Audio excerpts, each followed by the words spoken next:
जब हम रोमन साम्राज्य की बात करते हैं तो हम एक ऐसे इतिहास की बात कर रहे हैं जो बहुत बहुत विशाल है। इसका असर आज भी हमारी संस्कृति, राजनीति और आर्किटेक्चर में गहराई से महसूस किया जा सकता है। तो चलिए हमारे साथ इस सफर पर और इस अविश्वसनीय कहानी की परतों को एक एक करके खोलते हैं। रोम एक दिन में नहीं बना था। ये कहावत तो हम सबने सुनी है ना? और ये कहावत असल में एक बहुत ही लंबी और उलझी हुई कहानी की बस एक शुरुआत है।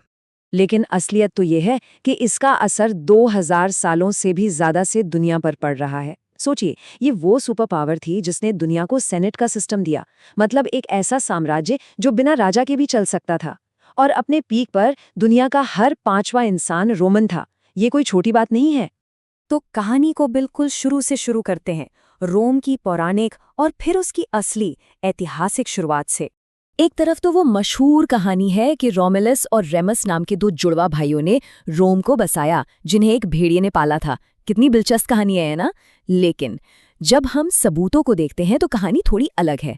आर्कियोलॉजिकल एविडेंस हमें बताता है कि इसकी शुरुआत बहुत ही साधारण थी, बस टाइबर नदी के किनारे बसा एक छोटा सा ट्रेडिंग सेंटर।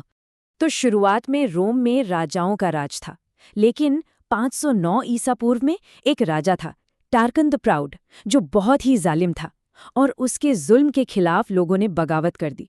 बस यहीं से राजाओं का दौर खत्म हो गया। और फिर जन्म हुआ रोमन रिपब्लिक का। अब ये क्या था?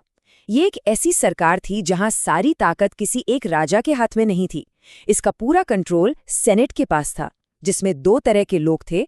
एक तो पेट्रिशन, मतलब अमीर जमींदार लोग, और दूसरे प्लेबियन, यानी आम नागरिक, किसान, व्यापारी।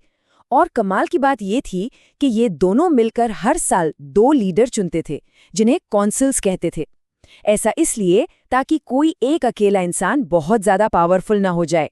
कितना सोचा समझा सिस्टम था। तो अब ये रिपब्लिक तो बन गया। अब देखते हैं कि ये कैसे फैला, और जैसे जैसे ये फैला इसके सामने क्या क्या मुश्किलें आईं। अगले 100 सालों तक रोम का एक बहुत बड़े दुश्मन से सामना हुआ, कार्थेज एम्पायर।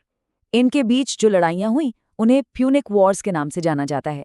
इन लड़ाइयों में महान जनरल हैनिबल जैसे योद्धा भी हार गए, और आखिर में रोम ने कार्थिज शहर को मतलब पूरी तरह से तबाह कर दिया, और इसी के साथ पूरे वेस्टर्न मेडिटेरेनियन पर उसका कंट्रोल हो गया। लेकिन देखिए, इतनी बड़ी ताकत बनने की अपनी कीमत होती है। जैसे जैसे रोम फैलता गया, अंदर ही अंदर समस्याएं बढ़ने लगीं।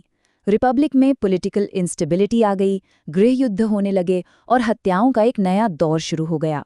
और यही वो चीजें थीं जिन्होंने आगे चलकर इसके पतन की नींव रखी। और इसी उथल-पुथल और कन्फ्यूजन के बीच इतिहास के पन्नों पर एक ऐसा नाम उभरा जिसकी महत्वाकांक्षा रोम को हमेशा हमेशा के लिए बदलने वाली थी। जी हाँ, हम बात कर रहे हैं जूलियस सीजर की। सीजर ने गॉल यानी आज के फ्रांस को जीत लिया था, और इसके बाद वो रोम में एक हीरो बन गया। उसकी पॉपुलैरिटी आसमान छू रही थी, और सेनेट उसकी इस बढ़ती ताकत से डरने लगी।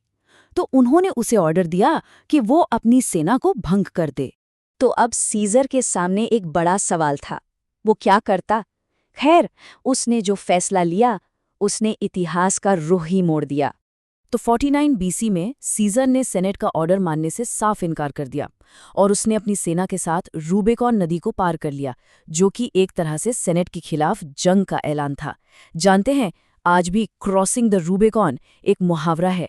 इसका मतलब होता है कोई ऐसा फैसला लेना जहां से वापसी का कोई रास्ता ना हो, और इसकी शुरुआत यहीं से हुई थी। इसके बाद तो मानो सब कुछ बहुत तेजी से हुआ। सीजर ने अपने दुश्मन पॉम्पी को हराया, फिर उसने खुद को रोम का डिक्टेटर फॉर लाइफ यानी जीवन भर के लिए तानाशाह घोषित कर दिया। लेकिन उसकी ये बेहिसाब ताकत कुछ सेनेटरों को बर्दाश्त नहीं हुई, और उन्हीं में से एक था उसका अपना दोस्त ब्रूटस। और फिर 15 मार्च 44 बीसी को इन लोगों ने मिलकर उसकी हत्या कर दी। अब सीजर तो मर गया, लेकिन उसकी मौत के साथ ही रोम एक बार फिर से सिविल वॉर की आग में जलने लगा।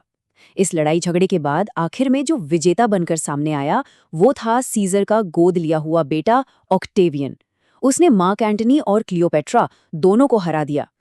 और बस यहीं से रिपब्लिक का अंत हुआ और शुरू हुआ शाही युग, एक ऐसा दौर जो रोम के लिए एक अभूतपूर्व शांति लेकर आया।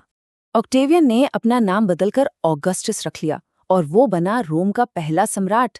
और उसके राज के साथ ही शुरू हुआ पैक्स रोमाना, यानी रोमन शांति। ये कोई 1-2 साल की बात नहीं है, ये लगभग 200 सालों तक चला। शांति और खुशहाली का सुनहरा दौर था। अगस्टस के बाद तो सम्राटों की एक लंबी लाइन लग गई। कुछ बहुत अच्छे थे तो कुछ बेहद क्रूर, जैसे टिबेरियस, जिसके राज में ईसा मसीह को सूली पर चढ़ाया गया था। फिर आया कैलिगुला, जिसे आज भी एक पागल और जालिम सम्राट के तौर पर याद किया जाता है। नीरो तो अपनी क्रूरता के लिए बदनाम ही था, लेकिन कुछ अच्छे भी थे, जैसे वेस्पेशियन, जिसने मशहूर कोलोसियम का कंस्ट्रक्शन शुरू करवाया, और ट्रेजन, जिसे रोम का सबसे अच्छा सम्राट माना जाता है। उसी के समय में एम्पायर अपने सबसे बड़े साइज तक पहुंचा। लेकिन कहते हैं ना, कोई भी साम्राज्य हमेशा के लिए नहीं रहता। तो अब बात करते हैं रोम के पतन की, उसकी लंबी और दर्दनाक कहानी की। सोचिए, 285 एडी तक आते आते रोमन साम्राज्य इतना बड़ा हो चुका था कि उसे एक जगह से संभालना लगभग नामुमकिन हो गया था। तो उस समय के सम्राट डायोक्लीशियन ने व्यवस्था बनाए रखने के लिए एक फैसला लिया। उसने साम्राज्य को 2 हिस्सों में बांट दिया, पश्चिमी हिस्सा और पूर्वी हिस्सा। और ये जो बंटवारा हुआ था, ये बाद में परमानेंट हो गया। दोनों में बहुत फर्क था। जो वेस्टर्न एम्पायर था, वहाँ लैटिन बोली जाती थी और वो आर्थिक संकट से गुजर रहा था। उस पर बाहरी हमलों का भी खतरा था। दूसरी तरफ था ईस्टर्न, यानी बाइजेंटाइन एम्पायर। वहाँ ग्रीक बोली जाती थी। वो बहुत अमीर और खुशहाल था और उसकी किलेबंदी भी बहुत मजबूत थी। और फिर वो दिन आया, 476 एडी में एक जर्मैनिक जनरल ने वेस्टर्न रोमन एम्पायर के आखिरी सम्राट रोमुलस ऑगस्टुलस को हरा दिया और इसी के साथ पश्चिमी साम्राज्य का अंत हो गया। देखिए, इतिहास का कैसा मजाक है। रोम के आखिरी सम्राट का नाम उसके पौराणिक संस्थापक रोमुलस और उसके पहले सम्राट ऑगस्टस दोनों के नामों से मिलकर बना था। एक ऐसा साम्राज्य जो 2000 साल तक टिका रहा, आखिर आज भी कानून, भाषा और सरकार में उसकी विरासत इतनी मायने क्यों रखती है? ये सवाल हमें सोचने पर मजबूर करता है कि इतिहास कभी मरता नहीं है।